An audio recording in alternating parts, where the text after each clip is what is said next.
आप सभी को यीशु मसीह के मधुर और मीठे नाम में इस शाम के समय एक बार फिर से प्रेमी सलाम। Very good evening to one and all. हम लोग आगे बढ़ रहे हैं हमारे अध्ययन के अंदर। हम लोगों का अध्ययन का विषय है Christ centred evangelism, doing God's work God's way for God's glory. मतलब मसीह केंद्रित सुसमाचार प्रचार, परमेश्वर का कार्य परमेश्वर के तरीके से और परमेश्वर की महिमा के लिए। इन बातों का हम लोग अध्ययन कर रहे हैं, इन बातों को हम लोग देख रहे हैं। हमारे साथ में बने रहने के लिए बहुत बहुत धन्यवाद। आइए हम लोग प्रार्थना करें और सीधे हम लोग वचन में जाएंगे, प्रार्थना करेंगे। धन्यवाद देते हैं परमेश्वर आज की शाम के लिए जो तूने हमें दिया। एक बार फिर से हम तेरी उपस्थिति में आते हैं परमेश्वर, और तुझसे प्रार्थना करते हैं प्रभु कि परमेश्वर जो कुछ हम देखने वाले हैं, सीखने वाले हैं, तेरे वचन से टटोलने वाले हैं, छानने वाले हैं, होने दे परमेश्वर के तेरे आत्मा के अभिषेक से तू हमें से हर एक को परिपूर्ण करने पाए परमेश्वर। उन बातों को हम सीखने पाए, समझने पाए और दूसरों तक पहुंचाने पाए। यीशु नासरी के नाम से मांगते हैं, सुनो ग्रहण कर पिता, आमीन आमीन। परमेश्वर आप में से प्रत्येक को आशीष दे। हम लोग कल देख रहे थे क्राइस्ट सेंटर्ड इवेंजलिज्म, मसीह केंद्रित सुसमाचार प्रचार। और ये जब मसीह केंद्रित सुसमाचार प्रचार हम लोग देख रहे थे, हम लोगों ने देखा परमेश्वर का कार्य किस रीति से करना है, परमेश्वर के तरीके से और परमेश्वर की महिमा के लिए।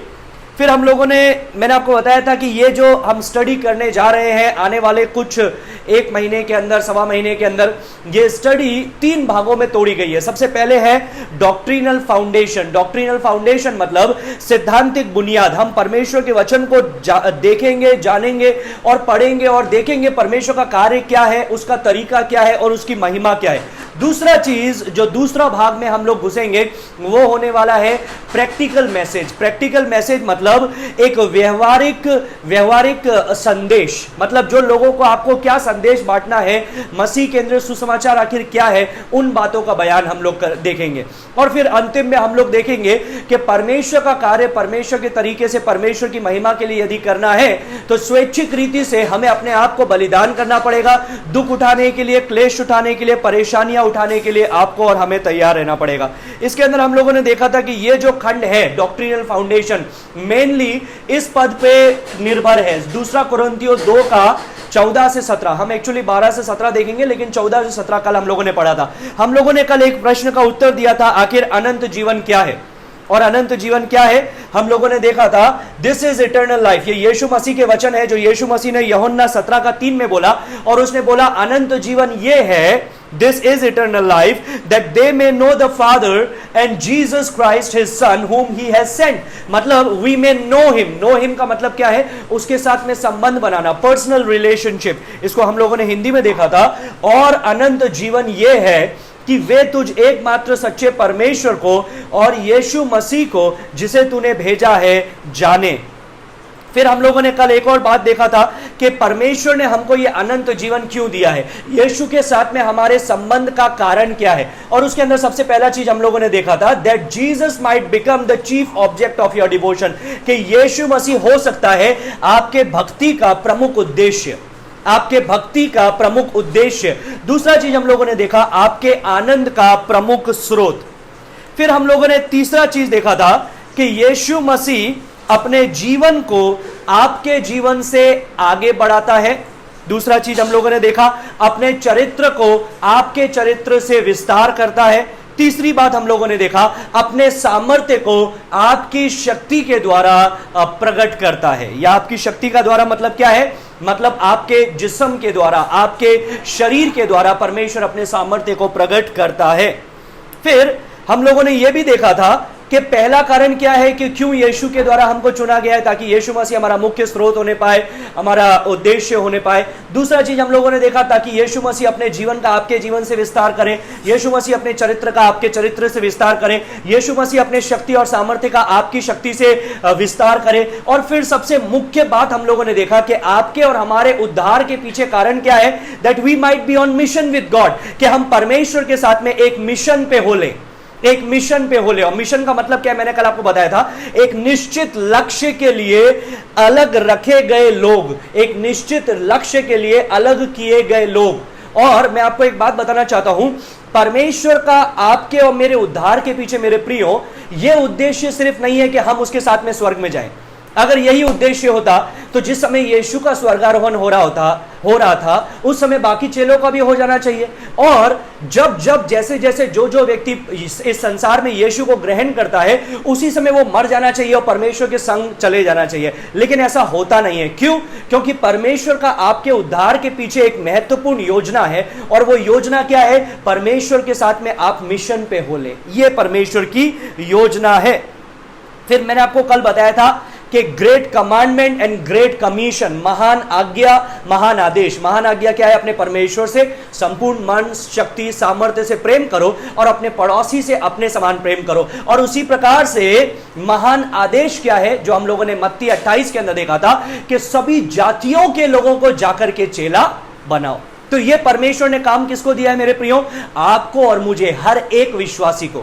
ये कार्य सिर्फ पास्टर्स का नहीं है, सिर्फ इवेंजलिस्ट का नहीं है, सिर्फ प्रॉफिट्स, टीचर्स, अलग अलग जो ये 5 ओहदे वाले लोग हैं इनका नहीं है, लेकिन हर एक विश्वासी का ये कार्य है कि वो जाकर के महान आदेश को पूरा करे। कल हम लोगों ने ये भी देखा था महान आदेश क्या है। महान आदेश मत्ती 28 19 और 20 में लिखा गया है, where Jesus said go therefore and get decisions. क्या यीशु ने वहां पर यह कहा कि जाओ और निर्णय लाओ? आज हम यही तो करते हैं, हम जाते हैं, निर्णय लाते हैं, हम बोलते हैं wow 500 people decided to follow Jesus. 500 लोगों ने यीशु के पीछे चलने का निर्णय बनाया, लेकिन चेले कितने बनते हैं उनमें से? बने कितने रहते हैं उनमें से? बहुत थोड़े। तो यीशु मसीह ने हमको जो कार्य सौंपा है वो गेटिंग डिसीजंस नहीं है, बट मेकिंग डिसाइपल्स है, मतलब चेले बनाना और सारे संसार के लोगों को चेले बनाना। अभी आप बोलेंगे मैं तो सारे संसार के अंदर ट्रेवल नहीं किया हूं, तो मैं कैसे चेले बनाऊंगा सारे संसार के? वही यीशु मसीह का काम है, वही परमेश्वर की योजना है कि आप किसी को सुसमाचार सुनाए, वो किसी और को सुनाए, वो किसी और को सुनाए, वो किसी और को सुनाए। जिस प्रकार से एक तालाब के अंदर जब पत्थर मारा जाता है तो उसका जो रिपल्स है, उसकी जो लहरें हैं वो बीच में से उठना चालू होती है और समुद्र के उस तालाब के अंत तक जाती है। So that is the same thing. यही परमेश्वर चाहता है कि आपके जीवन से वो अनंत जीवन जो शुरू हुआ है वो अनंत जीवन बहुतों के पास में पहुंचे। नाउ हम आगे बढ़ेंगे आज, और आज हम लोग देखेंगे God has called us to be on mission with him. परमेश्वर ने आपको और हमें बुलाया है कि हम उसके साथ में एक मिशन पे हो ले। अभी ये कार्य आप और हम कैसे करेंगे? चेले बनाने का कार्य आप और हम कैसे करेंगे? जब हम प्रेरितों के काम को देखते हैं, प्रेरितों के काम की पुस्तक को जब हम लोग देखते हैं तो परमेश्वर हमको वहां पर बताता है मेरे प्रियो कि पहले शताब्दी की कलीसिया किस प्रकार से शुरू हुई, पहले शताब्दी में परमेश्वर का कार्य कैसा हुआ, चेले कैसे बनाए गए, ये बताया गया है परमेश्वर के वचन में। आइए मैं आपको एक परिचित पद की ओर लेकर के जाऊंगा। प्रेरितों 1:8 में आपको लेकर के जाऊंगा। वहां परमेश्वर की योजना परमेश्वर ने बताया कि परमेश्वर की आपकी और मेरे लिए क्या योजना है। प्रेरितों 1:8 लिखते जाइएगा मेरे प्रियो। 1:8 में लिखा है, परंतु जब पवित्र आत्मा तुम पर आएगा तब तुम सामर्थ्य पाओगे और यरूशलेम और सारे यहूदिया और समरिया में और पृथ्वी के छोर तक मेरे गवाह होगे। क्या क्या लिखा है मेरे प्रियो? सबसे पहले यरूशलेम, यहूदिया, समरिया और पृथ्वी का छोर। Now this is called your oikos. इसको बोलते हैं ओएकोस। ओएकोस का मतलब क्या होता है? आपके जीवन का प्रभावशाली क्षेत्र। प्रभावशाली क्षेत्र का मतलब क्या है? जिन जिन लोगों के साथ में आप संपर्क में हैं, आप संपर्क में हैं। यदि आपको आपका ओएकोस नहीं पता है तो अपने कॉन्टैक्ट लिस्ट को उठा के देखिएगा। मोबाइल के अंदर कॉन्टैक्ट लिस्ट होगा, उसको उठा करके देखिएगा। आप जब एक एक नाम पढ़ेंगे तो आप बोलेंगे ये मेरा परिवार है, ये मेरे रिश्तेदार हैं, ये मेरे दोस्त हैं, ये मेरे आस पड़ोसी हैं, ये मेरा चाय वाला, दूध वाला, ये वो अलग अलग लोग हैं। तो वो है आपका ओएकोस। तो इसका मतलब ये नहीं है, प्रेरितों 1:8 का मतलब ये नहीं है मेरे प्रियो कि हमें यरूशलेम से पहले सेवकाई शुरू करनी है, फिर यहूदिया में, फिर समरिया में, फिर पृथ्वी के छोर तक। नहीं, इसका मतलब ये है, यरूशलेम मतलब क्या? The place where you are in, जहां पर आप हैं उस जगह पर। तो यरूशलेम आपका क्या हुआ? आपका परिवार आपका यरूशलेम हुआ। आपका परिवार, आपके रिश्तेदार आपका यरूशलेम हुआ। जो आपका कुटुंब है वो है यरूशलेम। यहूदिया का मतलब क्या है? नेबरिंग प्लेस, आपके आस पड़ोसी दोस्त लोग, वो है आपके नेबर्स। फिर लिखा है समरिया। समरिया कौन हुए? समरिया इज़राइल के लिए, यरूशलेम के लोगों के लिए, यहूदी लोगों के लिए समरिया के जो लोग हैं या समरिया का जो प्रदेश है वो एक ठुकराया गया आउटकास्ट लोग हैं। तो मेरे प्रियो, परमेश्वर चाहता है आपकी सेवकाई सर्वप्रथम शुरू हो आपके परिवार के साथ में, आपके रिश्तेदारों के साथ में, फिर आपकी सेवकाई आपके आस पड़ोसियों तक भी जाए। इसका मतलब ये नहीं कि आज मैं अपने सगे संबंधी को सुनाऊंगा फिर मैं आस पड़ोसी को सुनाऊंगा, ऐसा नहीं है। इसका मतलब ये है सभी तक सुसमाचार पहुंचना चाहिए, लेकिन वो सुसमाचार शुरू कहां से होता है? आपके घर से, जहां पर आप हैं। सो बी एन एग्जाम्पल देयर। फिर दूसरा चीज, आपके आस पड़ोसी। फिर समरिया का मतलब क्या है? ऐसे लोग जो आपको पसंद नहीं है या जो समाज से बहिष्कृत लोग हैं, जो समाज से बहिष्कृत लोग हैं या जो आपको पसंद नहीं है, जो आपके हो सकता है शत्रु या जो आपसे अच्छी तरह से व्यवहार नहीं करते हैं, वे लोग, उन तक भी सुसमाचार पहुंचाएं। और फिर पृथ्वी के छोर तक सुसमाचार पहुंचाएं। पृथ्वी का छोर क्या है? अजनबी लोग। ट्रेन में जा रहे हैं, बस में जा रहे हैं, प्लेन में जा रहे हैं, इस शहर में गए, उस शहर में गए, सुसमाचार बांटते चले जाइए। जिस प्रकार से एक बीज बोने वाला हर जगह पर बीज फैलाता गया, उसी प्रकार से वचन का बीज हर जगह फैलाते जाइए। यह परमेश्वर की योजना थी मेरे प्रियो। लेकिन क्या हुआ? दूसरा प्रेरितों का अध्याय, दूसरे अध्याय के अंदर, प्रेरितों का काम दूसरे अध्याय के अंदर पवित्र आत्मा का अभिषेक उतरा, आग की जीभ की नाई और अन्य भाषाएं होने लगी और चिन्ह और चमत्कार होने लगे। कितने लोगों ने उद्धार पाया मेरे प्रियो? 3000 लोग एक ही दिन में परमेश्वर को ग्रहण किए। फिर धीरे धीरे 5000 लोग, फिर और सुसमाचार फैलता गया। कई लोग यीशु को स्वीकार करने लगे। फिर क्या हुआ? There was the formation of the first mega church in Jerusalem. Jerusalem के अंदर पहला मेगा कलीसिया का निर्माण हुआ। मेगा कलीसिया का मतलब ये नहीं है कि वो लोग एक जगह पर सब इकट्ठे हो रहे हैं, नहीं, that is not the meaning. इसका मतलब ये है the movement has started. वो आंदोलन शुरू हुआ, वो जागृति शुरू हुआ, चेले बनाने का काम शुरू हुआ, लेकिन वो यरूशलेम की सीमाओं तक ही सिमट करके रह गया। बाहर भी परमेश्वर ने बोला लेकिन बाहर गया नहीं। इसीलिए प्रेरितों का 8 का 1 हुआ। प्रेरितों का काम 8वां अध्याय उसका पहला पद, वहां पर क्या लिखा है? उसी दिन यरूशलेम की कलीसिया पर बड़ा उपद्रव आरंभ हुआ और प्रेरितों को छोड़ सब के सब यहूदिया, समरिया, अन्य देशों में तितर बितर हो गए। वाह!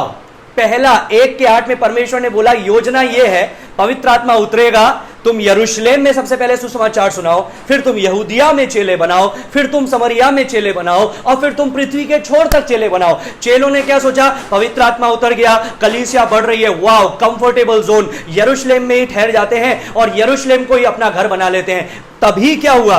परमेश्वर ने एक भारी उपद्रव को भेजा और इस उपद्रव में मेरे प्रियो कलीसिया की वृद्धि हुई। ये बात हमेशा ध्यान रखिएगा, उपद्रव के दौरान कलीसिया गिरती नहीं है, कलीसिया नष्ट नहीं होती है, लेकिन कलीसिया नई होती है, शुद्ध होती है और बढ़ती है। यहां पर यही हुआ। प्रेरितों को छोड़, प्रेरित अभी भी यरूशलेम के अंदर ठहरे रहे और बाकी जितने विश्वासी हैं वो तितर बितर हो गए। कहां तितर बितर हुए? यहूदिया में, समरिया में और अन्य देशों में। उसमें से एक भारत भी आया था जिसका नाम है संत थोमा, जिसके द्वारा भारत के अंदर मसीहत शुरू हुई।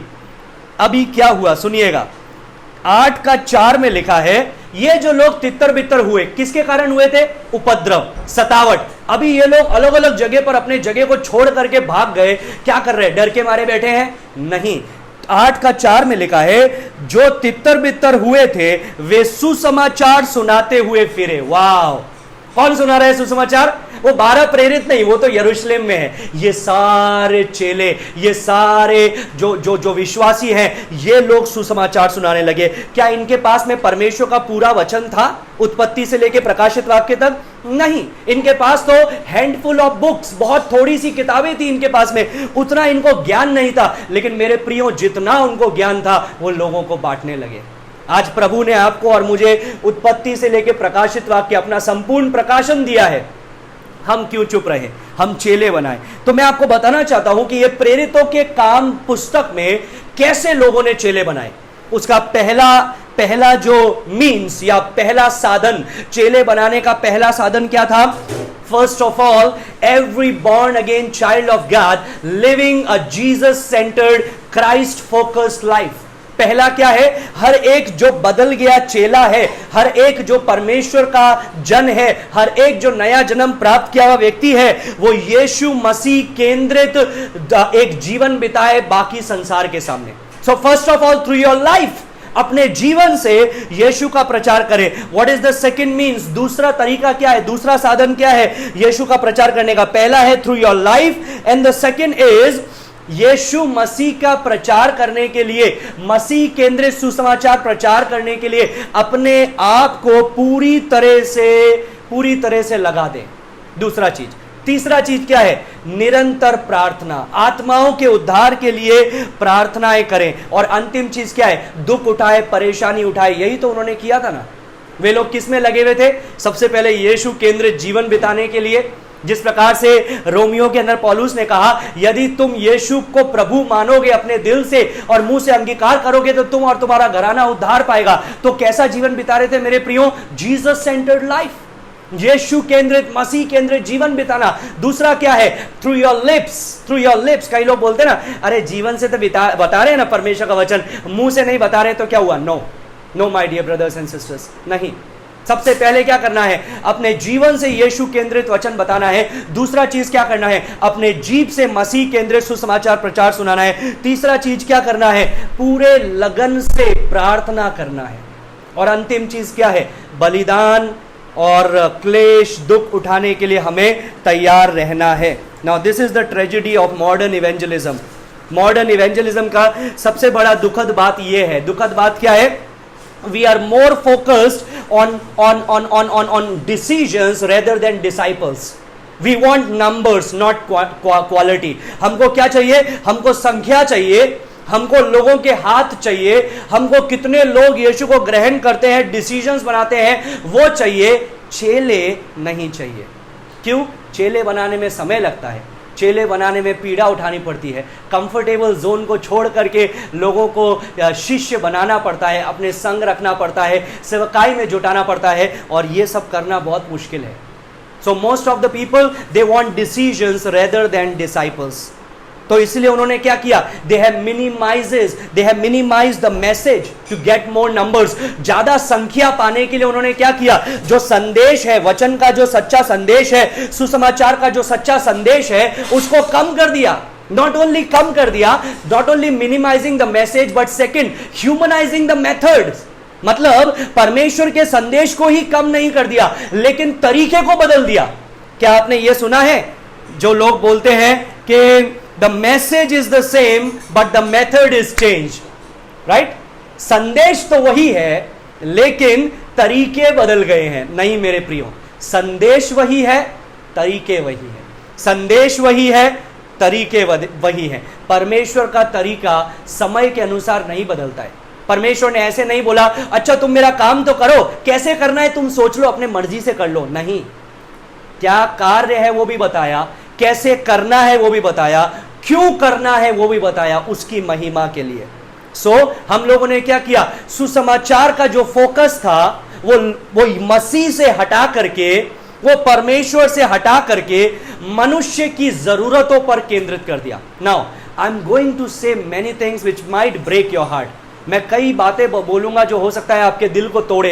हो सकता है ऐसा लगेगा कि उंगली उठा रहा है या शिकायतें कर रहा है या दूसरों को गलत साबित कर रहा है। नहीं, I am not doing those things, I am preaching the word of God. और परमेश्वर का वचन है जो वो कर रहा है।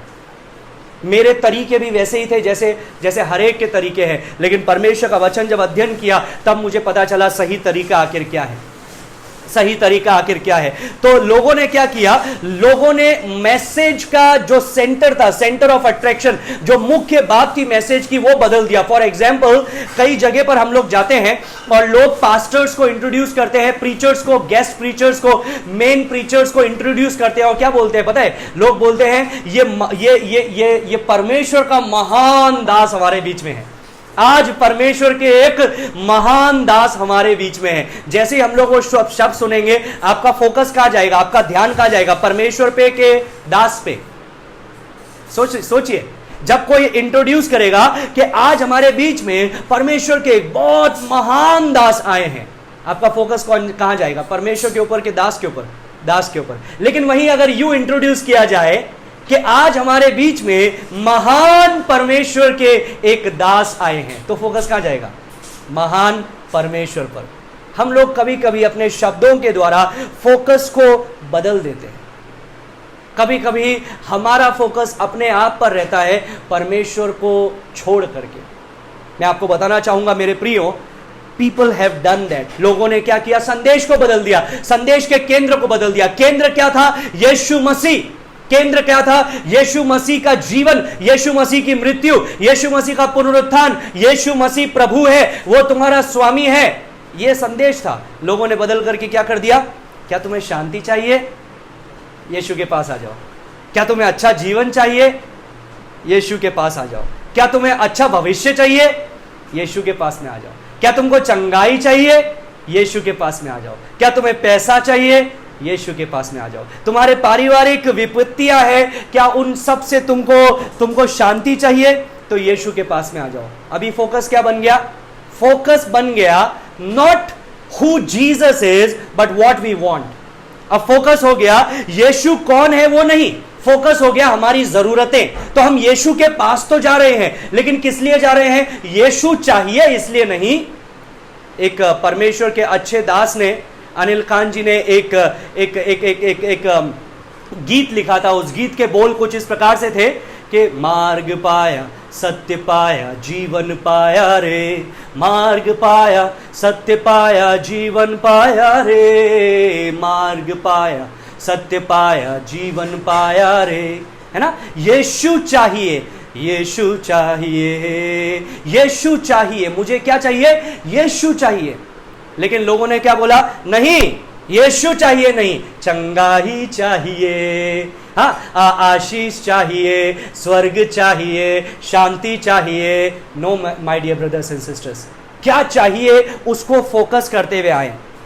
आपको यदि किसी स्थान में जाना है, मान लो आप अपने स्थान में हैं और आपको वहां से एक जगह पर जाना है, आप क्या करेंगे? एक कैब हायर करेंगे।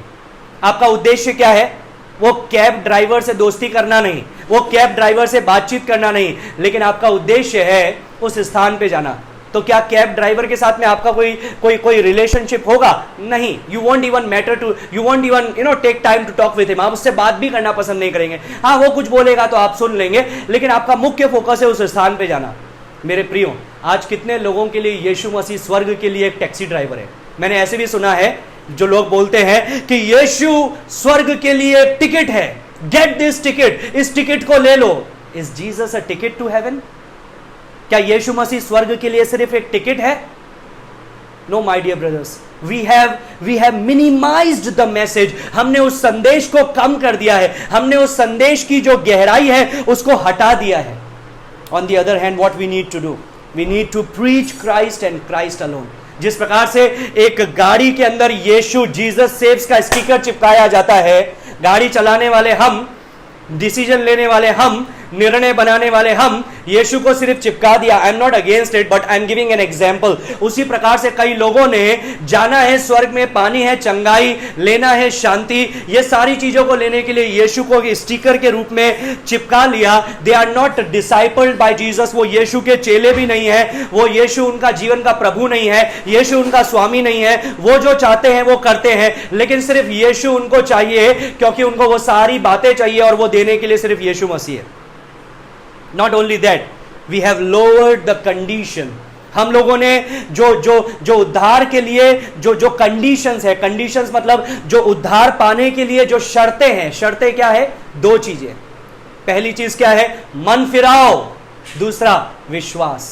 ये प्रेरितों के काम दूसरा अध्याय से हम लोग देखते हैं। जब लोगों के दिल छिद गए और उन्होंने पूछा, हे गुरुओं, हे पतरस, हम क्या करें? तो उन्होंने क्या बोला कि तुम क्या करो? मन फिराओ करो और विश्वास करो, बपतिस्मा लो। तो मन फिराओ किया, विश्वास किया, उद्धार मिल गया। अब उस उद्धार को आप अपने जीवन से बता रहे हैं, बाहरी उदाहरण से बता रहे हैं, बपतिस्मे के द्वारा। People has developed their own man centred message and man centred methods. लोगों ने क्या किया? मनुष्य केंद्रित संदेश बना दिया। लोगों को क्या चाहिए वही बोलने लगे और मनुष्य केंद्रित तरीके भी अपना लिए, नए नए तरीके। खुद का जीवन चाहे कैसा भी हो, लेकिन ऐसे ऐसे तरीके बना लिए जो सिर्फ तरीकों के द्वारा यीशु का प्रचार किया जाए। New new techniques, new new tactics, नए नए तकनीक आ रहे हैं, नई नई बातें आ रही है, but the main means and the message is changed. जो संदेश है वो बदल गया है, वो बदल गया है। लेकिन मेरे प्रियो, हम फिर से परमेश्वर के वचन में आ रहे हैं और हम देख रहे हैं आखिर संदेश क्या है, आखिर परमेश्वर का तरीका क्या है, आखिर परमेश्वर का कार्य क्या है, आखिर क्या प्रचार करना है, क्या बोलना है, शिष्य कैसे बनाना है। तो अगर चेला बनाना है तो सबसे पहले एक सवाल आता है, व्हाट इज अ डिसाइपल? एक चेला कौन है? तो जिन के पास में नोट्स हैं वो फिल इन द ब्लैंक्स लिख लीजिए, जिनके पास में नहीं है वो ये लिख लीजिए, मैं इसको हिंदी में भी बताऊंगा। सबसे पहले एक चेला क्या है? Who is a disciple? एक शिष्य क्या है? एक शिष्य कौन है? तो सबसे पहले कौन है वो? He is a devoted learner of Jesus as prophet. यीशु मसीह को भविष्यवक्ता के रूप में स्वीकार करने वाला एक शिक्षार्थी है। कौन है चेला? हिंदी में मैं पढ़ूंगा, जिसके पास में हिंदी के नोट्स है वो देखते जाइएगा। भविष्यवक्ता के रूप में यीशु के प्रति समर्पित एक शिक्षार्थी, फिल इन द ब्लैंक में लिखिएगा शिक्षार्थी। कौन है चेला? सबसे पहले ही इज अ लर्नर, वो एक शिक्षार्थी है, वो शिक्षा ग्रहण करने वाला है। अब आपको पता है स्टूडेंट का मतलब क्या होता है, शिक्षार्थी का मतलब क्या होता है, शिक्षक का मतलब क्या होता है और विद्यार्थी का मतलब क्या होता है। शिक्षार्थी यहां पर इसलिए लिखा है क्योंकि ही इज अ लर्नर, राइट? हाँ, वो एक शिक्षार्थी है, वो शिक्षा को अपने जीवन में स्वीकार करने वाला है। लेकिन कौन है उसका भविष्यवक्ता? यीशु मसीह। मैं आपको एक पद दूंगा, लिखते जाइएगा। इब्रानी 1:1 लिख दीजिएगा। इब्रानी 1:1। इब्रानी 1:1 में लिखा है, वहां पर परमेश्वर का वचन इस प्रकार से बताता है इब्रानी 1:1 में कि प्राचीन काल में परमेश्वर ने अलग अलग माध्यम से, अलग अलग जरिए से हमसे बातचीत की, भविष्यवक्ताओं के द्वारा, सपनों के द्वारा, दर्शनों के द्वारा, स्वर्गदूतों के द्वारा। लेकिन इन दिनों में वो हमसे अपने पुत्र के द्वारा बातचीत करता है, जिसे उसने चुना है, अपने पुत्र के द्वारा। So who is Jesus? Jesus becomes your prophet. यीशु मसीह आपका भविष्यवक्ता बनता है। भविष्यवक्ता कौन है? भविष्यवक्ता इस प्रकार से देखने वाला एक व्यक्ति है, परमेश्वर से सुनता है, मनुष्य को बोलता है, परमेश्वर से सुनता है, मनुष्य को बोलता है। And everything that we know about God is through Jesus Christ. परमेश्वर के बारे में जो कुछ हम जानते हैं वो यीशु मसीह के द्वारा है। So Jesus becomes our prophet. Not only that, he is a determined follower of Jesus as king, of Jesus as king. He is a follower, Hindi में है राजा के रूप में यीशु का एक निर्धारित अनुयायी। निर्धारित अनुयायी मतलब क्या होता है? He is a determined follower. वो अभी मूड हो रहा है तब यीशु के पीछे चलूंगा, अभी मूड नहीं है अभी नहीं चलूंगा, ऐसा नहीं है। He is determined follower. वो निरंतर यीशु के पीछे चलने वाला एक निर्धारित अनुयायी है। तो पहला कौन है मेरे प्रियो? वो यीशु को भविष्यवक्ता के रूप में ग्रहण करने वाला, उसके प्रति एक समर्पित शिक्षार्थी है। दूसरा कौन है? He is a determined follower of Jesus as king. यीशु मसीह उसका राजा है और वो यीशु मसीह का एक निर्धारित अनुयायी है, उसके पीछे चलने वाला एक अनुयायी है। अनुयायी का मतलब क्या होता है? फॉलोअर का मतलब क्या होता है? कि वो यीशु मसीह के इतना करीब चलता है कि यीशु के चरणों की धूल उसके जिस्म पर आती रहती है। He is closely following Jesus. तीसरा, हु इज ही? कौन है वो? He is a dependent believer on Jesus as priest. He is a dependent believer on Jesus as priest. Hindi में बोलूंगा, याजक के रूप में यीशु पर निर्भर एक विश्वासी। पहला हम लोगों ने क्या देखा? वो शिक्षार्थी है, वो शिक्षा को ग्रहण करता है, वो परमेश्वर की बातों को ग्रहण करता है। किसके द्वारा? यीशु के द्वारा। दूसरा कौन है वो एक अनुयायी है। He is a follower, वो किसी का अनुसरण कर रहा है, वो किसी के पीछे चल रहा है। और किसके पीछे चल रहा है? यीशु मसीह के पीछे चल रहा है। और तीसरा कौन है? तीसरा है याजक के रूप में यीशु पर निर्भर एक विश्वासी। He is a believer, वो एक विश्वासी है। लेकिन किस पर विश्वास करने वाला है? यीशु मसीह पर, कि यीशु मसीह उसका कौन है? High priest. यीशु मसीह उसका महायाजक है। He is always looking unto Jesus. वो हमेशा यीशु की ओर देख रहा है कि उसकी जरूरतें पूरी हो। जब एक व्यक्ति का हृदय परिवर्तन होता है, मन परिवर्तन होता है, जब वो यीशु को ग्रहण करता है तो वो शिक्षा लेता है यीशु से एक भविष्यवक्ता के रूप में। वो उसका एक याजक होता है और वो स्वयं यीशु मसीह है और वो उसके पीछे चलता है। और तीसरा उसका एक राजा होता है, वो है यीशु मसीह और वो उसका अनुसरण करता है, उसका अनुयायी होता है। Now let's go to the next point. Point number D, if we are going to make disciples, we must be willing to do God's work, God's way, for God's glory. अगर आप और हम चेले बनाना चाहते हैं, अगर आप और हम हमारे मसीह जीवन के उद्देश्य को पूरा करना चाहते हैं, जो है चेले बनाना, जो है लोगों को यीशु के पास में लेकर के आना। ऐसे चेले नहीं जो सिर्फ हाथ उठा करके निर्णय लेने वाले हो, प्रार्थना दोहरा करके फोटो खिंचाने वाले हो, अपने संख्या को दर्ज करवाने वाले हो, लेकिन ऐसे चेले जो बने रहने वाले हो। अगर हम ऐसे चेले बनाना चाहते हैं जो बने रहें, तो हमें परमेश्वर का कार्य परमेश्वर के तरीके से और परमेश्वर की महिमा के लिए करना जरूरी है मेरे प्रियो। I am still on the front porch, मैं अभी तक पहले पड़ाव के अंदर ही हूं। Now what is the father's mission? परमेश्वर पिता का मिशन क्या है? हम लोगों ने देखा चेले बनाना, लेकिन एक्चुअली में परमेश्वर पिता का मिशन क्या है?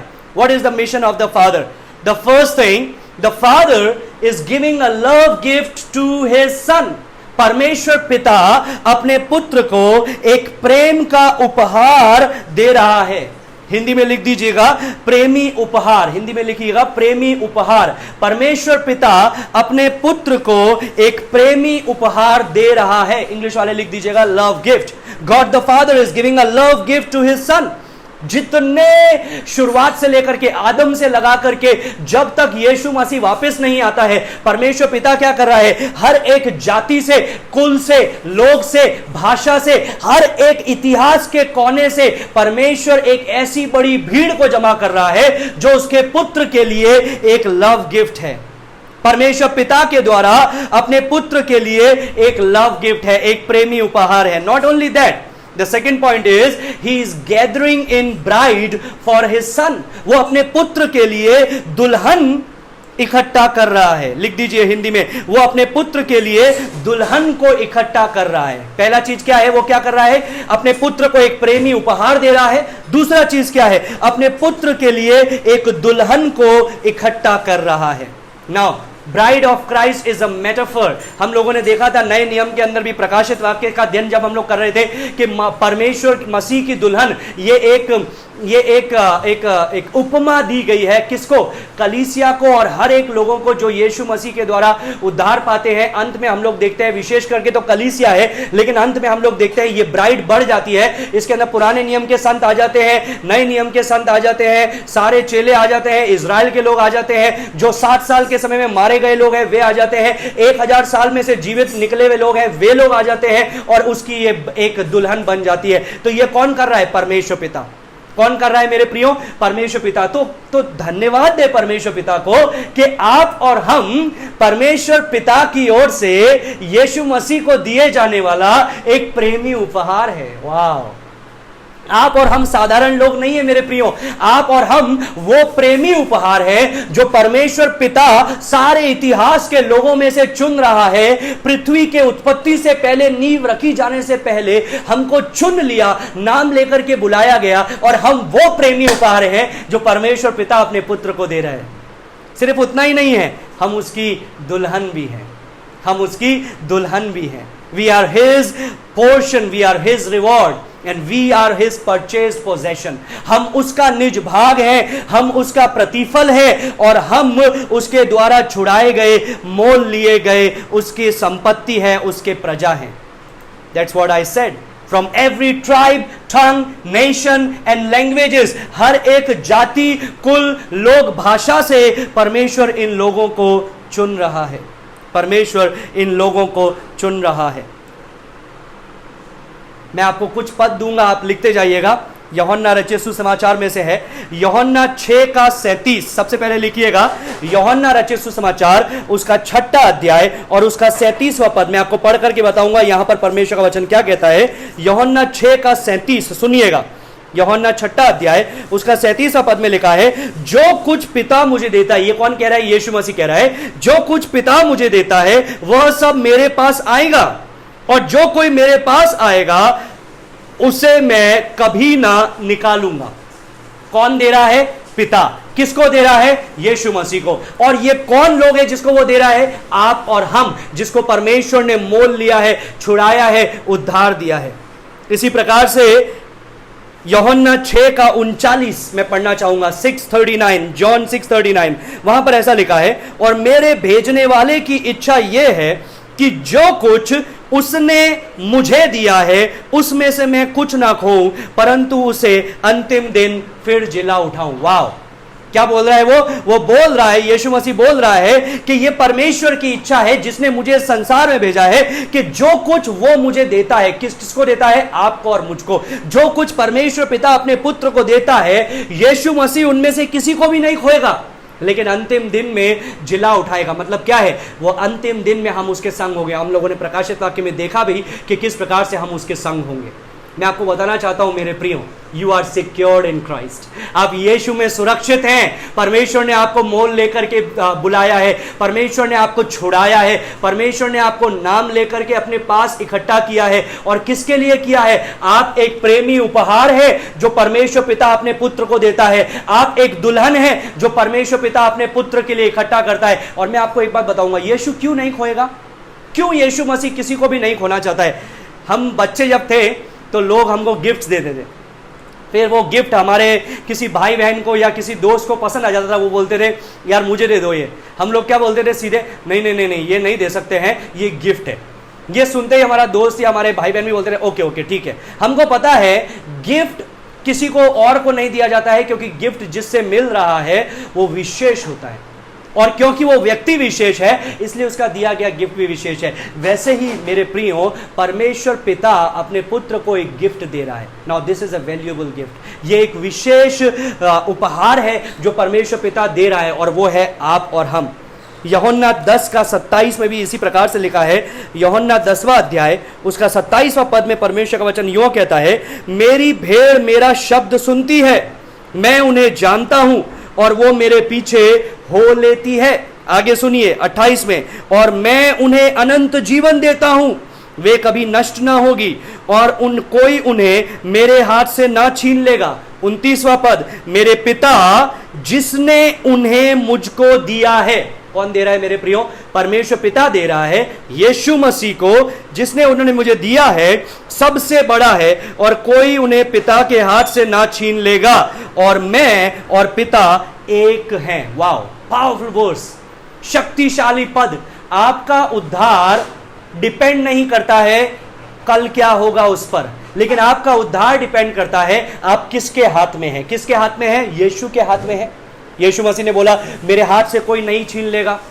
फिर यीशु मसीह ने यह भी बोला कि तुम पिता के हाथ में भी हो, पिता के हाथ से तुम्हें कोई नहीं छीन लेगा। तो इसका मतलब क्या है? इसका मतलब suppose this is you, this is valuable, right, this is money, ये पैसा है। मान लो ये आप हैं और आप यीशु मसीह के हाथ में हैं। क्या आपको यीशु मसीह के हाथ से कोई छीन सकता है? नहीं। और आप परमेश्वर पिता के हाथ में भी हैं, तो क्या आपको परमेश्वर पिता के हाथ से कोई छीन सकता है? नहीं। So you have double security. और यीशु मसीह बताता है मैं और पिता एक है। You have double the security. आपके पास में दुगना सुरक्षा है जो परमेश्वर आपको देता है यीशु मसीह के द्वारा।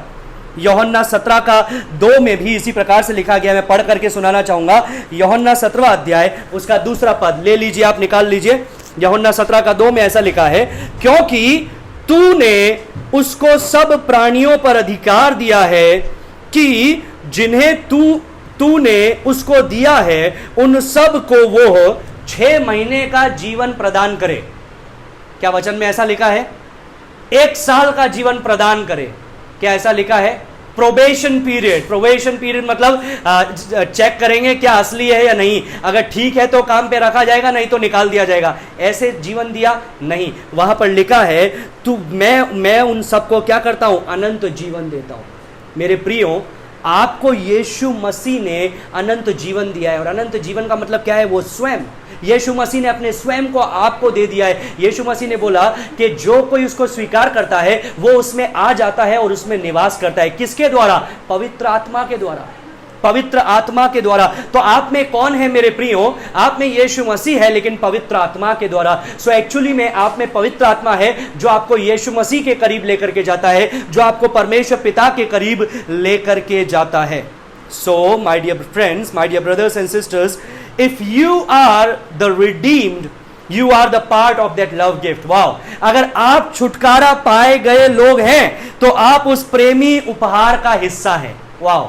अगर आप वो छुटकारा पाए गए लोग हैं तो आप उस प्रेमी उपहार का हिस्सा हैं। You are on mission with him. आप उसके साथ में मिशन पर हैं और आपका कार्य क्या है? To cooperate with his mission. परमेश्वर के मिशन को समझना, उसके तरीके को समझना और फिर उसके अनुसार कार्य करना। जब एक व्यक्ति एक नौकरी पर लगता है तो नौकरी पर लगने के बाद में उसको बताया जाता है कि उसका काम क्या है, और फिर यह भी बोला जाता है कि आप देखो पहले काम कैसे किया जाता है। जो उसका ट्रायल पीरियड होता है, लर्निंग पीरियड होता है, वो सीखता है काम कैसे करना है और फिर वो करता है। ऐसा नहीं बोला जाता है ये काम करना है, जैसा भी करना चाहते हो कर लो। नहीं, इंजीनियरिंग का पढ़ाई क्यों होता है?